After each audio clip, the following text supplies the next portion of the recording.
Welcome everyone, this is Hypnoser and this is the second episode of the Advanced Philosophy series. In this second lecture we will explore the perception and reality, concept of sensual determinism, imaging defects and the nature of dimensionality. So last time we defined time and connected with time. Now we will explore the nature of dimensionality. So these are the things we will mention today. So first, as I said, will be sensual determinism, effectiveness of imaging system. Then we will draw conclusion from the previous point. Then we will work with definition of a point. Then we will do some non-mathematical definition, and once more we will ponder the nature of time and also the nature of collection. Okay, so let's go first with the sensual determinism. And of course, before we start, at the beginning, all images were generated by DPR, maybe except the program in point 4. Okay, so just to clarify that at the beginning.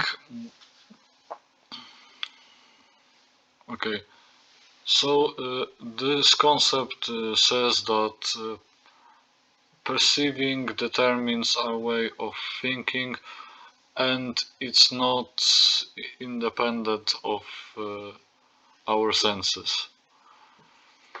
In other words, perceiving is always dependent of the senses, according to this theorem.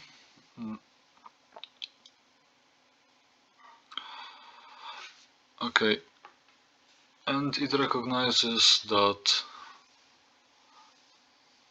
if we did not perceive the world with eyesight, hearing, touch and things like that, then we're not able to use the thought process to create objects. Okay, so it doesn't question the senses,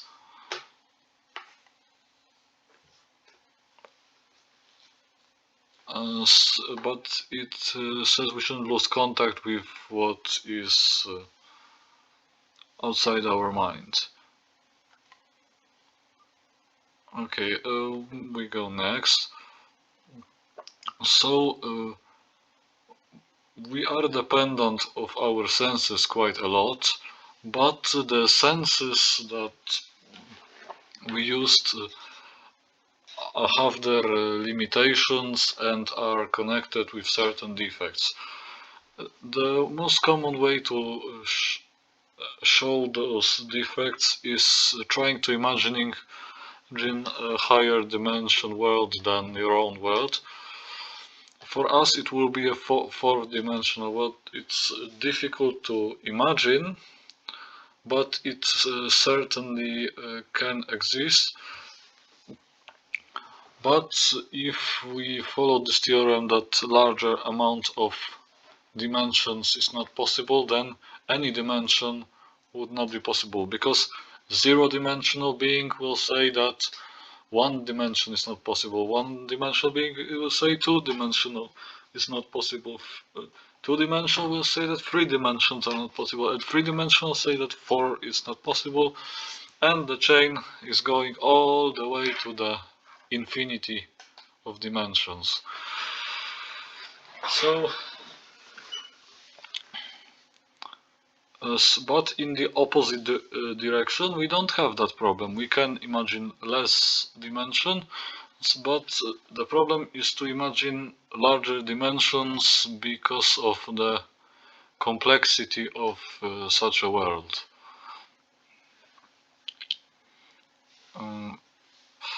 Okay.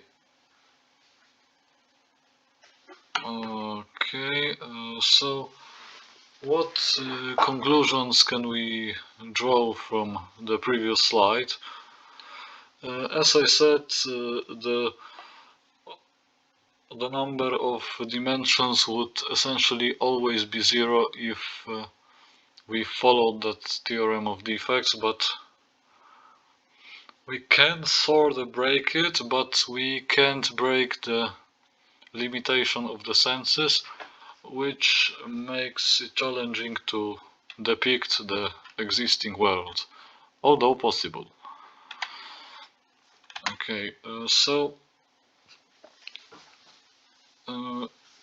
if we followed this defectiveness theorem and didn't try to create more dimensions, we would have zero and nothing else, but that doesn't have much of a practical use, therefore we try to question that theorem, and even though that it's challenging to show the world with a lot of dimensions, we are trying to do that. And here is my promised definition of a point. Okay, so what happens here? Let's look at the definition first. We define the size of a point and the number of and the dimensions it contains. We type in the value of the dimension size, then we fill in the dimensions, and then we look at the size to consider which type of point we have. The first type of point is a collection of numbers, and that is when number of dimensions is larger than 1.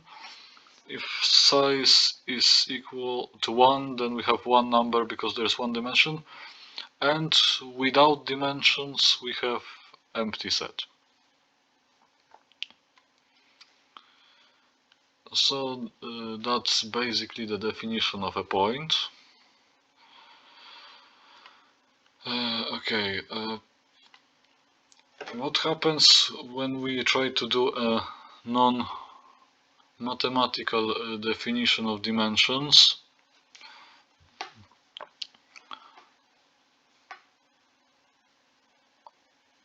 So we would have non-numerical worlds, and we also didn't have dimensions, but because without numbers we can't increment or decrement. So is it possible to do that? Absolutely, but to have some perceiving, we still need some sort of reference. Okay.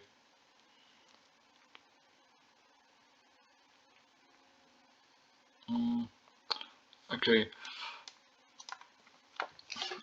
Now here we want to answer the question, can a loop exist without a number?